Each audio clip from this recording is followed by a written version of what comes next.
It is all but official. The UFC is leaving ESPN at the end of 2025. We're going to take a look at ESPN Plus because they have officially began scrubbing UFC content from the site, which is actually a ripoff, by the way. But we're going to go through the site. I'm going to show you guys what is missing from ESPN Plus. We're going to talk about the announced hike of price for ESPN, which I believe is being a little bit mischaracterized. But we're also going to discuss who is the UFC going to partner with in 2026. There was a recent podcast done with some guy that supposedly is in the know when it comes to the UFC's next streaming deal. This came out a couple months ago, but we're going to check out a couple clips from that where he gives his opinion on what is next for the UFC. But also, we're just going to trash ESPN Plus because as much as I am nervous for the UFC's next deal, and I'll explain that later in this video, man, was ESPN so horrible. ESPN Plus was absolutely garbage. I believe it was launched in 2018, if I'm not mistaken. I don't have that information in front of me right now, but I believe it was 2018. This site has not changed at all. ESPN Plus literally has been garbage. And actually, I'll show ESPN Plus right now. This has been the same website for as long as the UFC has been on ESPN Plus, as long as this website has been launched. It is a straight up abomination. Let's talk about the fact, first off, you have to pay a monthly subscription just to have the right to pay $80 plus tax to purchase the UFC's pay-per-view. Who thought that was a good idea to begin with? Okay, and just so you know, in case you're not in America or North America, in the United States, you have to pay the monthly fee, which originally it was like $5. Now I think it's $12 a month. You have to pay that monthly fee just to be able to order the $80 pay-per-view. So essentially, if you live in the United States, you have to pay $12 for the monthly subscription, and then you have to pay $80 for the actual pay-per-view. Absolutely ridiculous. So essentially, one pay-per-view per month is $92 plus tax for people in the United States, which is absolutely atrocious. But that's not even it. Once you pay that $80 and that $12 for the monthly subscription, what do you get? You get a big hunk of fucking dog shit. Because ESPN's constantly lagging. God forbid you ever want to go back and rewind and rewatch a moment from a fight. It just lags at the exact moment you want to see. The search algorithm is atrocious. You can search a fighter's name and then they don't come up, and then you search the fighter they fought's name and it comes up and it still has their name. The search algorithm is absolutely atrocious. Let's not talk about the broadcast. The same commercials over and over. Oh, I'm getting heated just thinking about those BK commercials. Over and over and over again for an 8-hour broadcast. All we hear is whopper, whopper, whopper, whopper. Brought to you by DraftKings. Could they not get any more potential commercial sponsors? The same commercials for an 8-hour broadcast over and over and over again. Let's not talk about the fact also, every time I open ESPN Plus, even though I've been logged in forever, it will ask me to log in. Then you try to click on the event sometimes, and it does not work. It will not open no matter what you do. I mean, the issues just go on and on and on and on. Let's not talk about the UFC 313 debacle, Alex Pereira versus Magomed Ankalaev, where people literally couldn't purchase the pay-per-view. Luckily, I was one of the lucky ones that was able to order that and watch the masterclass that Ankalaev put on. But the point I'm trying to make here, and there's plenty of other gripes, not issuing refunds for events that didn't work for people, the fact that the app hasn't changed in years, the fact that it logs you out, the fact that it lags all the time. I remember, I believe it was Alex Pereira versus Yuri Prohaska 1, I believe it was. During the finishing sequence, my ESPN Plus website started to lag. It was ridiculous. Absolutely ridiculous. Almost missed the finishing sequence because of it. But there's so many mistakes and so many essentially incompetences for the ESPN Plus. I'm so glad they're leaving. We're going to talk about potentially who they're leaving to head towards in a minute. But just recently, ESPN, I've seen a lot of people talking about this, and this is a bit mischaracterized. ESPN streaming service sets $29.99 price and bundle with Disney Plus. Now, this has been mischaracterized. People are like, ESPN Plus is now $29.99. That's not true. That's not true. But this does show a shift in what ESPN is doing. So I'm going to read you an excerpt from this article, but I'll quickly explain it. ESPN now as a whole will be available online for $29.99. You still will have ESPN Plus, but it's being rebranded to something else. I believe it's ESPN Select. We'll read it real quick. So the service will be called ESPN Simple, Straightforward, Clear. Okay, and that's the chief, Jimmy Potaro, said Tuesday. Okay, but you go down and read the article. ESPN pulled back the curtain on its long-awaited direct-to-consumer streaming service Tuesday, planning a fall launch at $29.99 per month, or $36 for a bundle that will include Disney Plus and Hulu. The service will be called ESPN, will live inside a completely redesigned ESPN app. About time. As we explored options, we kept coming back to our four letters, ESPN, and then I'm trying to see where it's, okay, here it is. ESPN is also launching a promotional launch price of $29.99 for the bundle of all three services for the first 12 months. In connection with the launch of ESPN, will rebrand ESPN Plus as ESPN Select and will cost $11.99. So what you now know of ESPN Plus, the garbage shit app that we currently have, will now be called ESPN Select and will still be $12, which was, I believe, $5 when it initially launched. It might have even been $4 when it initially launched. Well, anyway, last week, I was searching for some fights, and I couldn't find any fights. ESPN is supposed to be the home to basically all the UFC fights since the initial deal in 2018.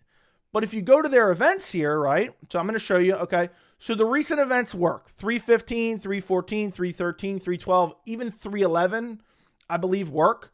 But if you go back to, let's say, 309, okay? And I'm going to open this in a new tab here.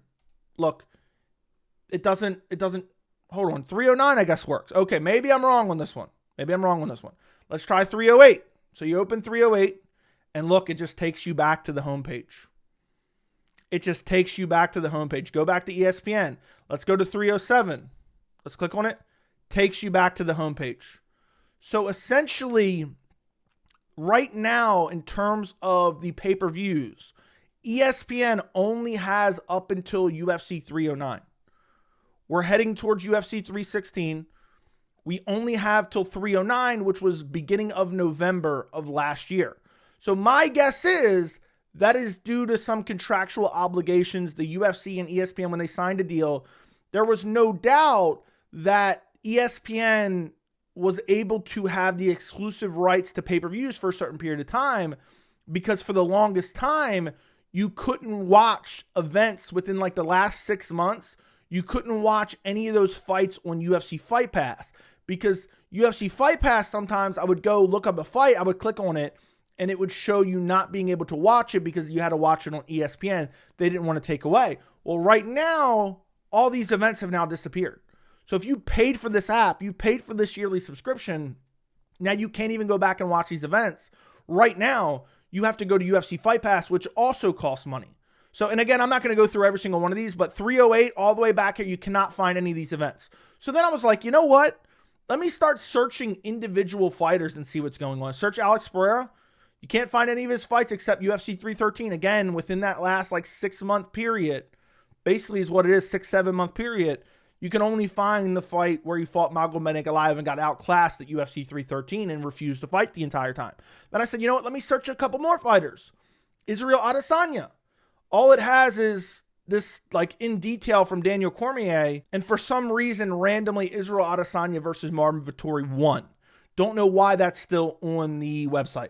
So then you keep searching. I searched for Sean O'Malley. Not a single fight from Sean O'Malley. Meanwhile, he's fighting in the next pay-per-view. You can't even watch his fights on the app anymore. Then I was like, okay, let me search Pantoja, another champion.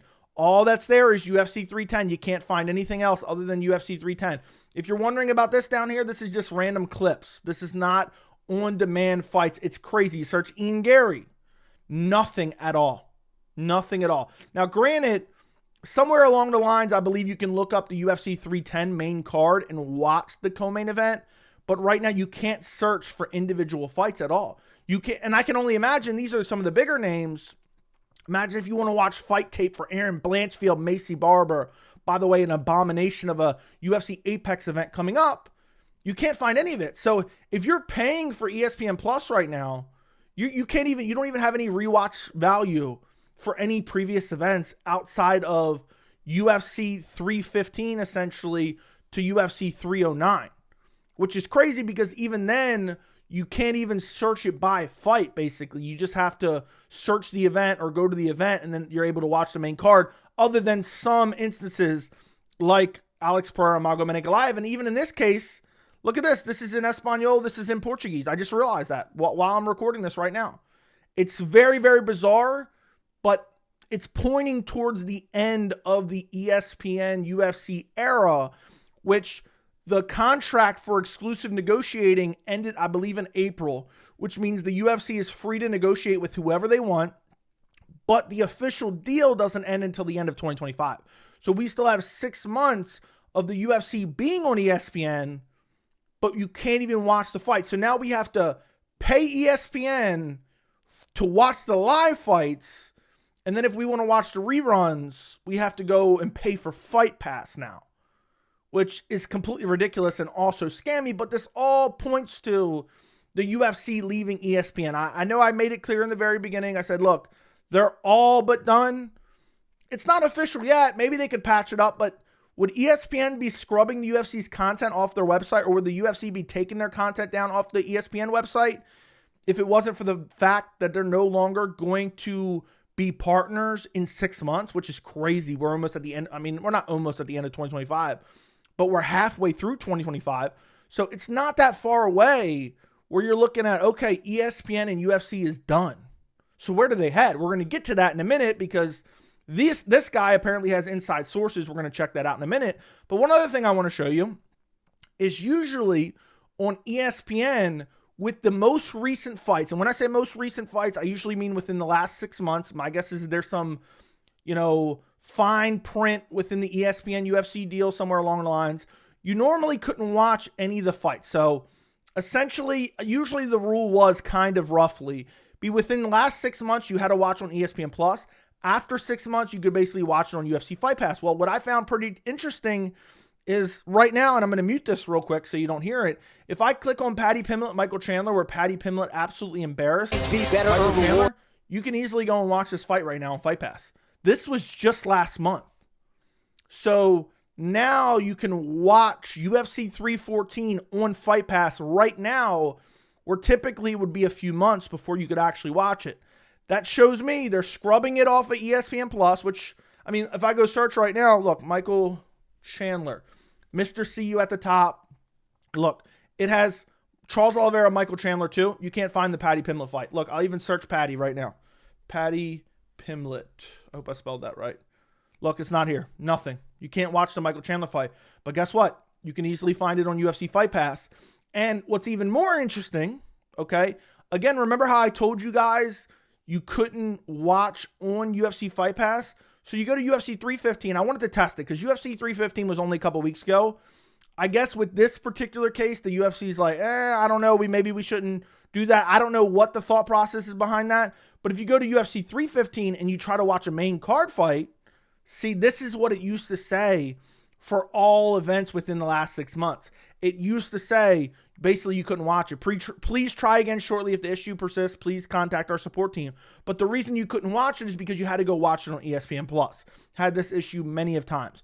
So to kind of wrap this up before we get into kind of the future deal of what's going on with the UFC and ESPN and what's going on with the UFC's future streaming deal, this is a clear sign that the UFC is departing from ESPN Plus. It's kind of been hinted at for a while. There were some thoughts of maybe they would somehow, restructure a new deal. The UFC was demanding a new deal. But ESPN was paying the UFC a flat rate for pay-per-views. So regardless of the pay-per-view, the UFC was getting paid as if they sold 300,000 pay-per-view buys, regardless of the pay-per-view. And the UFC like serving up shit sandwiches. And then on the back end, ESPN, they were doing about as good a job managing ESPN Plus as Dana White was building cards. So it's kind of a relationship where both of them were shit in the bed. And what I've noticed recently, and I wanted to point out in this video, have you noticed the production value of the UFC has kind of gone up in the last couple months? You noticed the little small slow-mo replays. You've noticed they've added a few things to the broadcast recently. It's because they are in negotiations to sign a new streaming deal, potentially with Netflix, potentially with Amazon, potentially with whoever else. I've noticed the UFC's kind of tightened up on their production value of the broadcast, because the broadcast that goes out to ESPN Plus is a UFC broadcast. ESPN has nothing necessarily to do with it other than distributing it, which they're doing a terrible job of that, because you couldn't even buy UFC 313, which brings me to this. This is from the New York Post. I will link this full podcast down in the description. But this was right after UFC 313. Apparently this guy is some type of insider, knows some people regarding, kind of the UFC and the potential future streaming deal with the UFC. And this was what he had to say after UFC 313. Listen to this. When I got a call Of course, I still had it muted. So let's play it. Sunday morning, there was, daylight savings and stuff like that. So I was kind of groggy. I woke up 9 o'clock, got a call from somebody, and without diving into too many details on that, basically like the prevailing sentiment is that the UFC is very upset with ESPN. So the UFC has a 7-year deal with ESPN to host their pay-per-views, which expires at the end of the year. And they are currently in their exclusive negotiating window here. So keep in mind, this was a couple months ago. So this is when they were in their exclusive negotiating period. They are no longer in that. But for UFC 313, people couldn't even buy the pay-per-view. People who wanted to hand off that $80 to the UFC were unable to because ESPN fumbled the bag. Let's continue. So April 15th is when that is up. And this happened, less than a month out from that, or a little bit more than a month out from that. So not a good situation for the UFC, not a good situation for ESPN, and especially if they want to bring the UFC back. So a complete nightmare a month out from the UFC being free to negotiate with whoever they want for their next streaming rights deal. Next clip I want to show you is him talking about kind of the fractured relationship between the UFC and ESPN. Listen to this. Context going on. So the UFC wants a lot of money, right? They want, from what I was told, $1 billion plus per year to host, to show the UFC product on their airwaves. By the way, $1 billion plus to offer up these UFC Apex events. That's why I don't care that they're leaving ESPN. I'm happy that they're leaving ESPN, because the product they've been dishing out lately is dog shit. And we need a partner with the UFC that's going to hold the UFC's feet to the fire. Like last year, remember when they were supposed to go to Saudi Arabia and they had the shittiest card ever, and Saudi Arabia said, no, thank you. No, thank you. Bring us a decent card. And then they brought back an actual decent card later on. I believe it ended up being Robert Whittaker, Hamzat Chimaev, but then it ended up falling out. But you get the point. We need somebody that's going to hold the UFC's feet to the fire. If they're going to pay them these big dollars, the UFC better up the quality. They better tighten up. Now, the problem that I got a couple questions, and this wasn't in the article or anything like that, but just something to keep an eye on going forward. I went back and I looked. ESPN has pretty much stopped putting UFC programming on cable TV, whether that be ABC, ESPN2, ESPN. That's kind of stopped. So the UFC is not being promoted on the cable side of ESPN.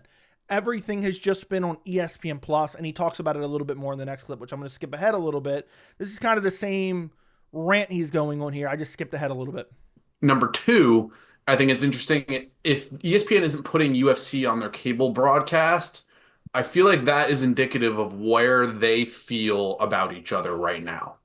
I think that ESPN might be frustrated with UFC. The product, the quality isn't very high. I talk to people who are close to fighters who say pay-per-view numbers are way down, right? Why is that? Well, and this has been the case since ESPN started, but if you look at prior to launching with ESPN versus now, it is a lot harder to purchase the pay-per-view. Why? ESPN, you have to have an ESPN Plus subscription, which is $10 a month just to purchase the pay-per-view. Think about how ridiculous that is, by the way. You have to pay a fee just to pay a fee. Fucking ridiculous. So there's red tape. It's automatically more difficult. Now you have to sign up for a subscription. Then you also have to make a separate purchase for 80 bucks. So big problems there. The fighters getting less in pay-per-view points. That's almost like that part of their contract is almost becoming pointless because the pay-per-view buys are so much less. Like the UFC gets 300,000 pay-per-view buys as a buy-in from ESPN. There's no way that ESPN is getting 300,000 pay-per-view buys out of every pay-per-view. AK ESPN is losing money by broadcasting the UFC's events. Because if they're paying the UFC for 300,000 pay-per-view buys and paying them for all the other events as well, but then they're not even getting 300,000 pay-per-view buys back because the UFC's building shit cards, they're losing money. They're burning money presenting the UFC on ESPN Plus. From what I was told. So this has been a bad marriage in the last couple of years for both parties. UFC's frustrated with the technology that ESPN's not up to speed yet, and the UFC and ESPN is frustrated because they're not getting the pay-per-view buys that they had expected. So there you go. He explains the ESPN Plus and UFC's relationship is fractured, which makes sense because they're both fumbling.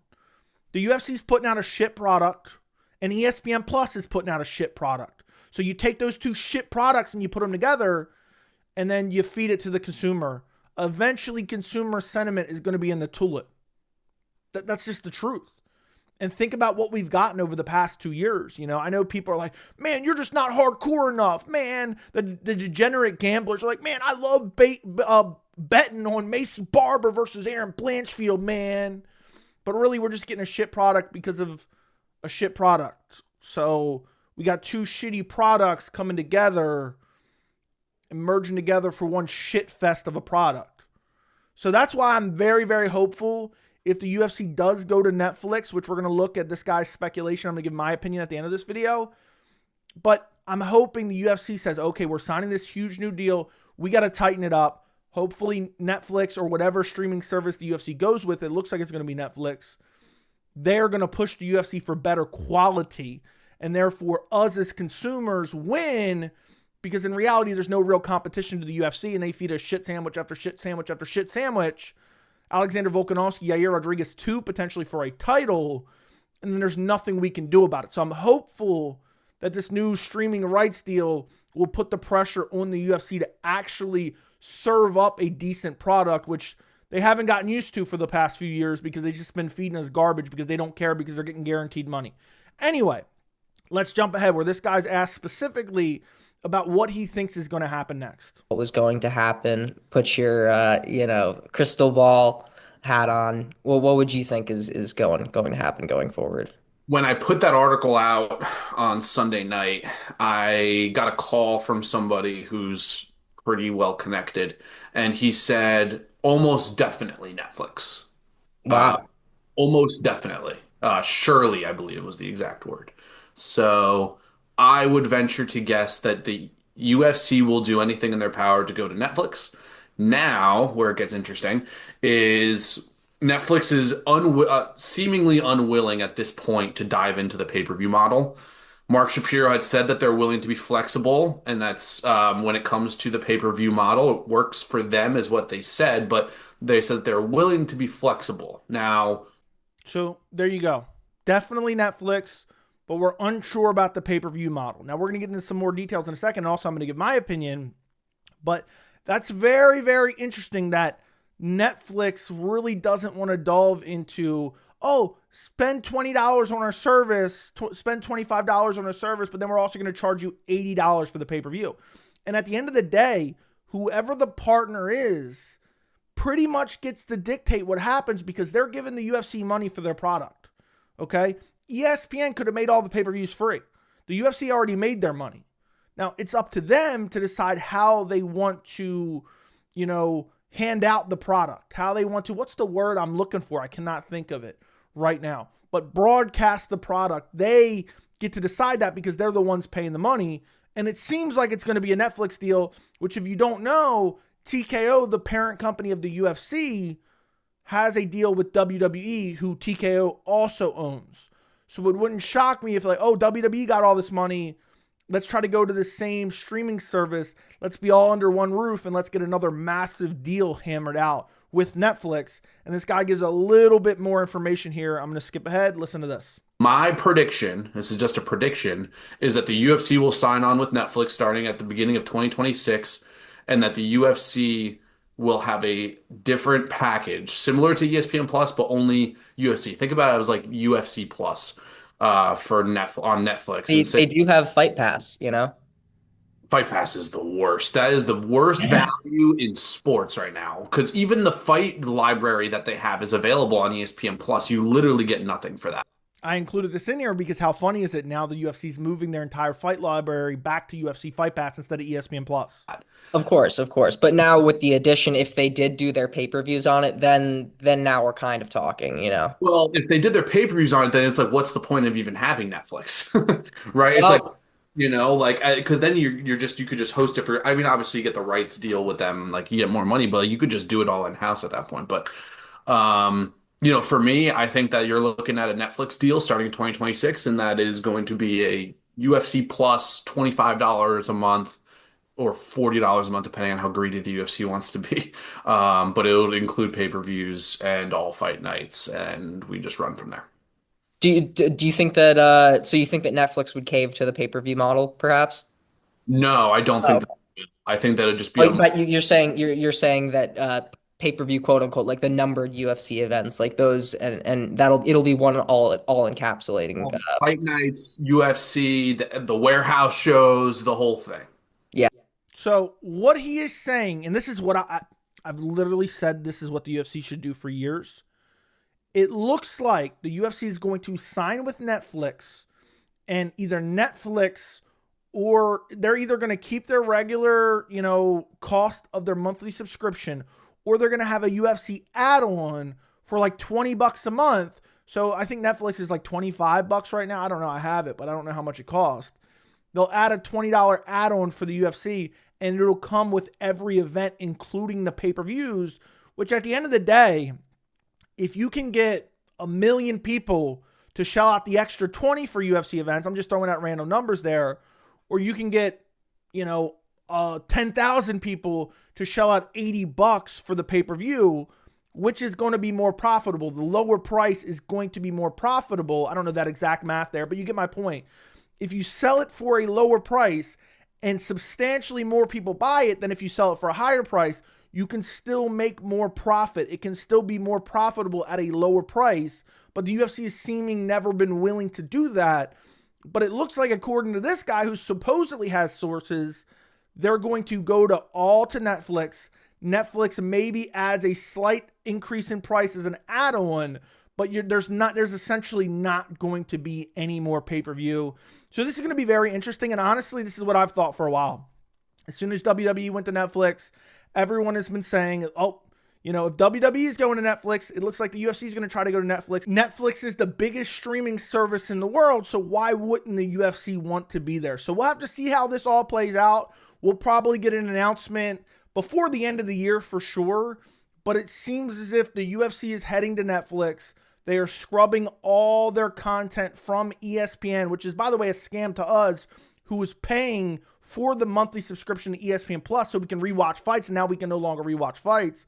But it seems this is all to set up a merger or a move to Netflix in 2026, where they're getting rid of the pay-per-view model. Hopefully, if there are commercials, which I'm assuming there will be, hopefully we get a little bit more than 2 commercials, 1 Burger King commercial and 1 DraftKings commercial per event. That'd be really, really solid.